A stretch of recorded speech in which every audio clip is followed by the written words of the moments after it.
Hello students, प्रश्नावली 1.2 में आगे बढ़ते हुए आज हम इसका पहला प्रश्न करेंगे जो परीक्षा की दृष्टि से भी बहुत ज़्यादा इम्पोर्टेंट है। तो सवाल दिया गया है, सिद्ध कीजिए कि करनी 5 एक अपरिमेय संख्या है। तो वैसे तो सभी जानते हैं कि करनी 5 एक अपरिमेय संख्या ही है, लेकिन हमें ये सिद्ध करके बताना है। तो चलिए हम इसमें विरोधोक्ति विधि का इस्तेमाल करेंगे। अब आप सोच रहे होंगे कि ये विरोधोक्ति विधि क्या कहलाती है। विरोधोक्ति विधि हम दिए हुए का विपरीत मानते हैं, मतलब जो हमें सवाल में दिया रहता है हम उसका विरोध करते हैं, उसे हम विरोधोक्ति विधि कहते हैं।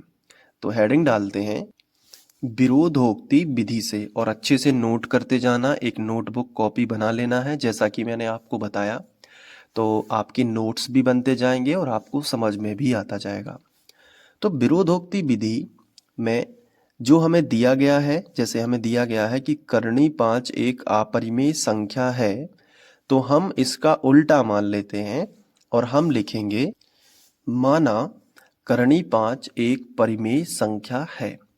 तो अपरिमेय संख्या हमें दिया गया था, तो विरोधोक्ति विधि में हम इसका उल्टा मान लेंगे।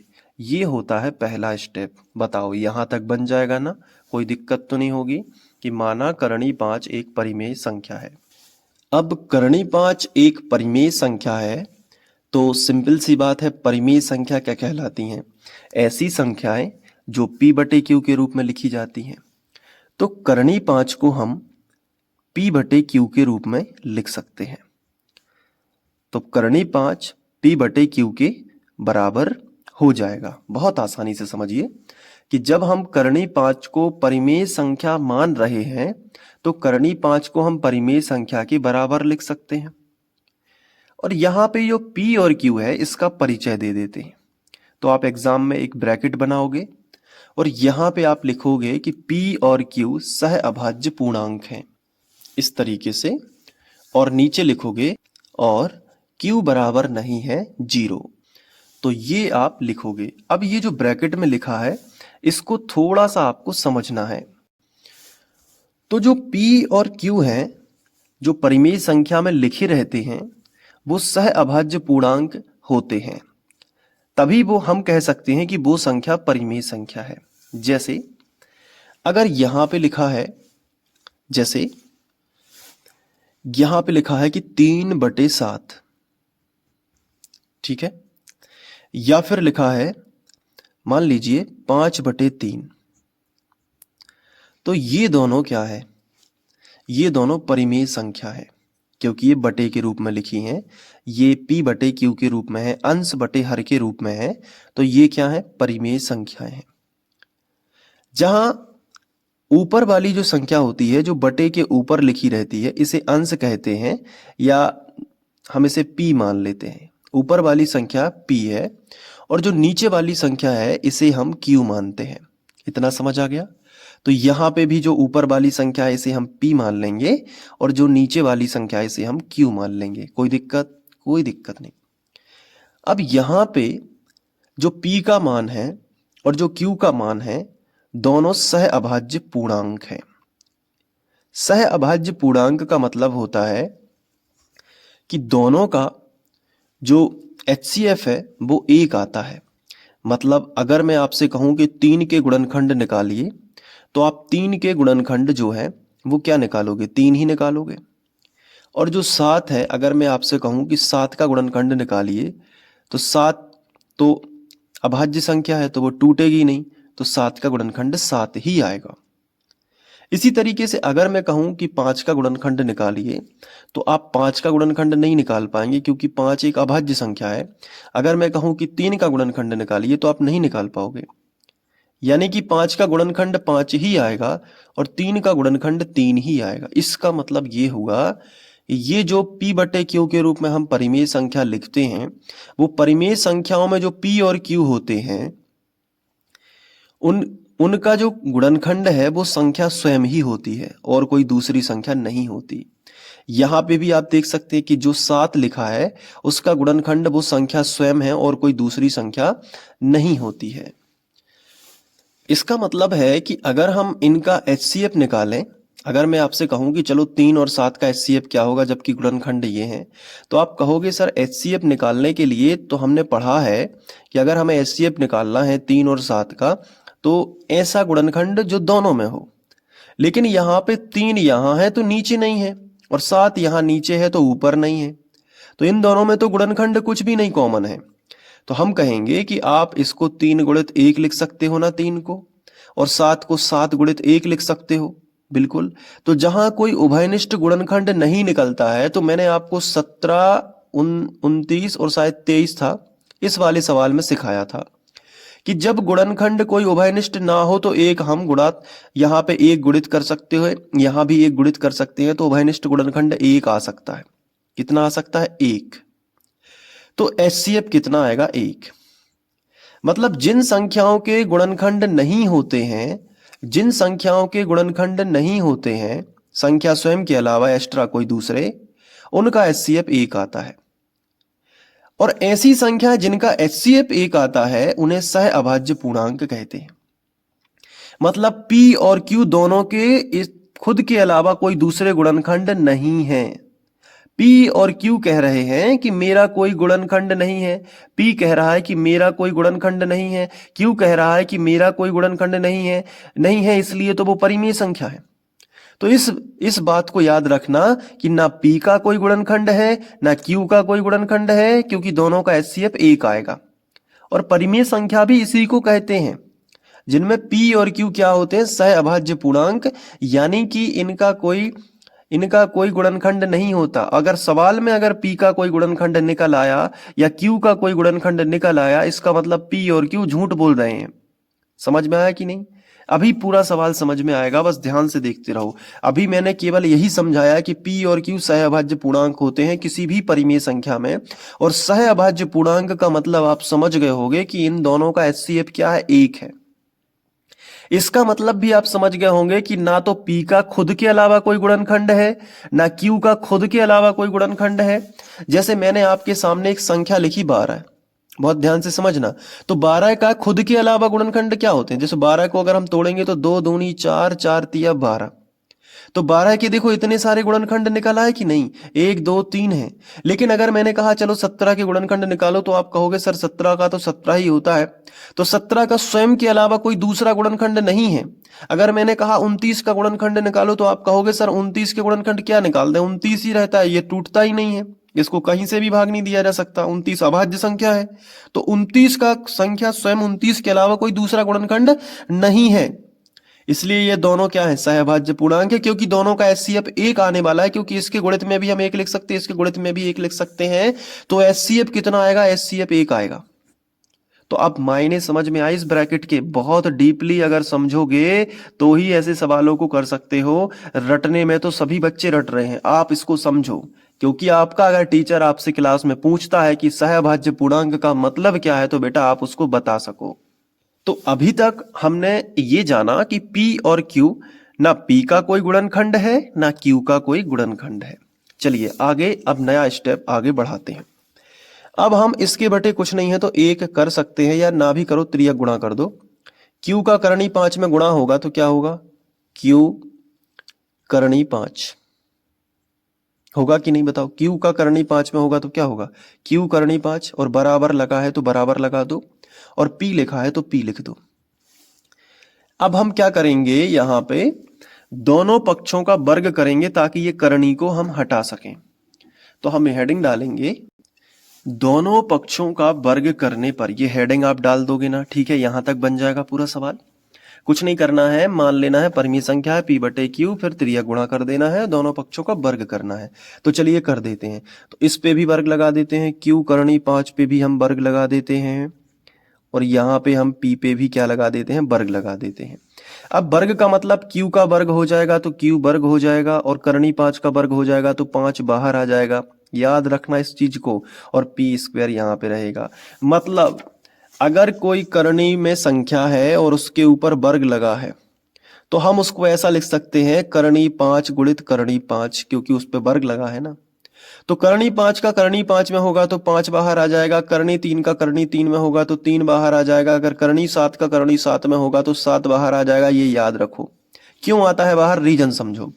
जैसे करनी 5 गुणित करनी 5 लिखा है तो हम सब दोनों में करनी है तो इकट्ठी करनी लगा के 5 गुणित 5 अंदर लिख सकते हैं। बताओ लिख सकते हैं कि नहीं। अब इन दोनों की जोड़ी बनेगी तो 5 बाहर आ जाएगा, आएगा कि नहीं। तो जब हमने 8वीं क्लास में पढ़ा है कि दो दो संख्याओं की जोड़ी बना बना के हम बाहर निकालते हैं करनी से, तो दो संख्या 2 5 मिल गए तो एक 5 बाहर आ गया। बोलो समझ पाए हो कि नहीं। तो इसलिए करनी 5 का वर्ग हुआ तो 5 बाहर आ गया। एक एक चीज अच्छे से समझते चलो।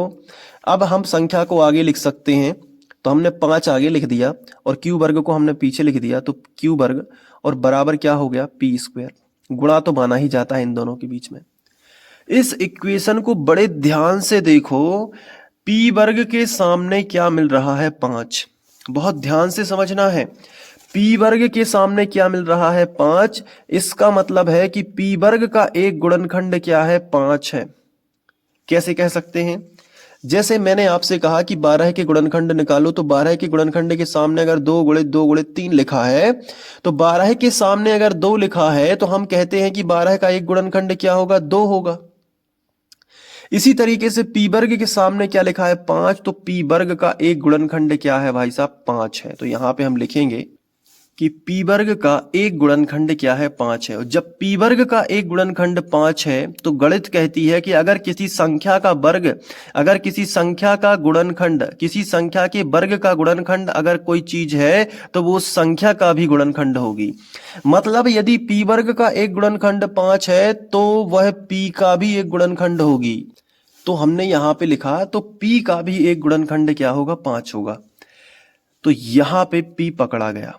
बहुत ध्यान से समझो स्टोरी को। यहां पे पी पकड़ा गया क्योंकि पी अभी क्या बोल रहा था कि मैं तो सहभाज्य पूर्णांक हूं, मतलब मेरे अलावा कोई दूसरा गुणनखंड नहीं है। लेकिन यहां पे पी का एक गुणनखंड 5 निकल के सामने आ गया। इसका मतलब है कि पी परिमेय संख्या वाला नहीं है। अब अगर हमने ये सिद्ध कर दिया कि क्यू का भी एक गुणनखंड कुछ ना कुछ होगा, तो ना पी सच्चा है ना क्यू सच्चा है, क्योंकि पी और क्यू अगर परिमेय संख्या तभी हैं जब ये सहभाज्य पूर्णांक है, मतलब इनका एचसीएफ 1 हो, इनका कोई गुणनखंड ना हो। लेकिन अगर पी का कोई गुणनखंड सवाल में पाया जा रहा है और क्यू का कोई गुणनखंड सवाल में पाया जा रहा है, इसका मतलब पी बटे क्यू दोनों ही परिमेय संख्या नहीं है, क्योंकि पी और क्यू दोनों के गुणनखंड है। तो यहां पे हमें पकड़ में आ गया पी। तो हमने लिखा कि पी वर्ग का एक गुणनखंड 5 है तो पी का भी एक गुणनखंड क्या होगा, 5 होगा। तो हमने यहां पे एक चीज लिखी कि जब किसी संख्या का कोई गुणनखंड अगर है, जैसे 5 है, तो इस चीज को समझो। जैसे 12 के गुणनखंड क्या बताता हूं मैं, 2 गुणित 2 गुणित 3। तो अगर 12 का एक गुणनखंड 2 है तो क्या उसके अलावा भी और भी गुणनखंड हो सकते हैं, तो बाकी की जितनी भी संख्याएं हैं उनको हम m मान लेते हैं। तो हम अगर p का एक गुणनखंड 5 है तो हम p के बराबर ऐसा लिख सकते हैं 5m, कि एक गुणनखंड तो 5 होगा, इसके अलावा जो बाकी की संख्याएं हैं उनको हमने m मान लिया। जैसे 12 का एक गुणनखंड 2 होगा, लेकिन जो बाकी की संख्याएं उनको हमने क्या मान लिया, m मान लिया। तो ऐसा कब होता है, जब किसी संख्या का कोई गुणनखंड है। जैसे यहां पे है p का एक गुणनखंड क्या है, 5 है। तो हमने लिखा कि p का एक गुणनखंड 5 है, तो 5 तो p के बराबर 5 तो लिख सकते हैं, लेकिन इसके गुणा में और जो रेस्ट संख्या, जो बची हुई संख्याएं होंगी उनको हम m मान लेते हैं, क्योंकि हमें वो पता नहीं है। तो हमने क्या माना, m। अब जो ऊपर p वर्ग है, यहां पे हम इसको समीकरण 1 बना देंगे और जो p का मान है 5m हम यहां पे रख देंगे, तो q की पोल भी खुल जाएगी कि q का भी कोई ऐसा गुणनखंड होगा। यहां पे केवल अभी तक हमें यह पता चला है कि p का कोई गुणनखंड है, मतलब p यहां पे झूठ बोल रहा था कि मेरा कोई गुणनखंड नहीं है। अगर q की भी पोल खुलती है कि उसका कोई गुणनखंड नहीं है, इसका मतलब सवाल आप पे बनने लगेगा। देखो कैसे। आपको यहां पे लिखना है कि p का मान समीकरण 1 में रखने पर, तो जब p का मान आप यहां रखोगे तो क्या आएगा, 5 क्यू वर्ग बराबर जो p है इसकी जगह पे आप 5m रख दोगे, और वर्ग लगा है तो आप वर्ग लगा दोगे। ठीक है। अब इसके बाद आपको क्या करना है, 5 क्यू वर्ग ज्यों का त्यों और यहाँ 5 का वर्ग क्या होगा, 25 होगा, और m वर्ग ज्यों का त्यों। तो 25 पचम 25 m वर्ग। अब यहाँ से आपको क्या करना है, 5 से बराबर लगा है ना, तो इस तरफ से ये वाली संख्या कट जाएगी, तो 5 एकम 5 और पचम 25। तो q वर्ग बराबर आपको मिलेगा 5m वर्ग। देखो यहाँ पे q वर्ग के सामने क्या लिखा है, 5। इसका मतलब q वर्ग का एक गुणनखंड क्या होगा, 5 होगा। तो यहाँ पे q ने भी अपना बता दिया कि मेरा भी ये गुणनखंड है, जबकि यहाँ पे दोनों क्या कह रहे थे कि मेरा कोई गुणनखंड नहीं है, तभी तो वो सहअभाज्य पूर्णांक थे। तो यहाँ पे एक विरोधाभास अपने आप में उत्पन्न हो रहा है। क्या हो रहा है, यहाँ पे हम लिखेंगे कि q वर्ग का एक गुणनखंड 5 है, तो q का भी एक गुणनखंड क्या होगा, 5 होगा। क्योंकि जब किसी संख्या का वो गुणनखंड है, किसी संख्या के वर्ग का अगर वो गुणनखंड है, तो वो संख्या का भी होगा। ये गणित कहती है। मतलब यहाँ पे p का भी एक गुणनखंड निकल के आया है। इसे हम अगर फर्स्ट कथन मान लें, और ये इस वाले कथन से पता चल रहा है कि q का भी एक गुणनखंड है 5, इसे हम सेकंड कथन मान लें। तो इस हिसाब से तो p और q दोनों के गुणनखंड है, मतलब p का भी गुणनखंड है और q का भी गुणनखंड है यहाँ पे। तो हम कह सकते हैं कि कथन 1 व 2 से स्पष्ट है कि p और q सहअभाज्य पूर्णांक नहीं है। p और q सहअभाज्य पूर्णांक नहीं है। अतः p बटे q परिमेय संख्या नहीं है। तो अतः p बटे q परिमेय संख्या नहीं है। और जब ये परिमेय संख्या नहीं है, इसका मतलब ये हुआ कि ये भी परिमेय संख्या नहीं होगी। तो इससे क्या सिद्ध हुआ कि ये जब परिमेय संख्या नहीं है तो ये क्या है, अपरिमेय संख्या ही है। तो जैसा कि सवाल में दिया गया था कि ये एक अपरिमेय संख्या है, तो ये सिद्ध हो गया ना कि हाँ ये अपरिमेय ही है, क्योंकि इसके बराबर में ये ही नहीं है जब परिमेय, तो ये अपरिमेय है, तो ये भी क्या होगी, बराबर में है ना, तो ये भी अपरिमेय होगा। तो यहाँ पे हम लिखेंगे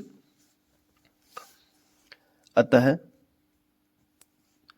करणी 5 भी परिमेय संख्या नहीं है, परिमेय संख्या नहीं है, बल्कि अपरिमेय संख्या है, बल्कि अपरिमेय संख्या है। और यहाँ पे लिख सकते हो सिद्ध। तो हमारी जो कल्पना थी वो गलत निकली है। यहाँ पे जो हमने माना था ना कि ये परिमेय संख्या है, ये कल्पना गलत निकली है, क्योंकि p और q दोनों के गुणनखंड निकल आए, तो इससे ये सहअभाज्य पूर्णांक नहीं रहे। और जब ये सहअभाज्य पूर्णांक नहीं रहे तो ये परिमेय नहीं रहे, और जब ये परिमेय नहीं रहे तो इसके बराबर में जो संख्या लिखी वो परिमेय नहीं रही। इसका मतलब वो अपरिमेय हो गई है, और यही तो सिद्ध करना था। सवाल का लॉजिक बहुत सरल है, बस थोड़ा सा विस्तृत है। अगर आप उदाहरण 5 को समझ लोगे तो ये सवाल आराम से समझ में आ जाएगा। और थोड़ा सा बड़ा बन गया है सवाल, मुझे पता है, लगभग 22-23 मिनट का होने वाला है, लेकिन इस सवाल में जो नॉलेज मैंने आपको दिया है वो सवाल केवल इस अकेला सवाल नहीं है। ये ऐसे आपको ढेर सारे सवाल आ सकते हैं। करनी 7 पे दे दिया, मान लो करनी 11 पे दे दिया, तो आप सभी सवाल आराम से कर सकते हो। ये एक सवाल का ढांचा है, पैटर्न है। क्लियर हुआ कि नहीं? अब आप इसको नोट कर लो, यहाँ पे वीडियो को पॉज करके, या फिर यहाँ से, और फिर इसके बाद यहाँ पे, और फिर इसके बाद ये। उम्मीद है कि ये समझ में आ गया होगा। इसके बाद हम लोग नेक्स्ट क्वेश्चन करेंगे। Thank you.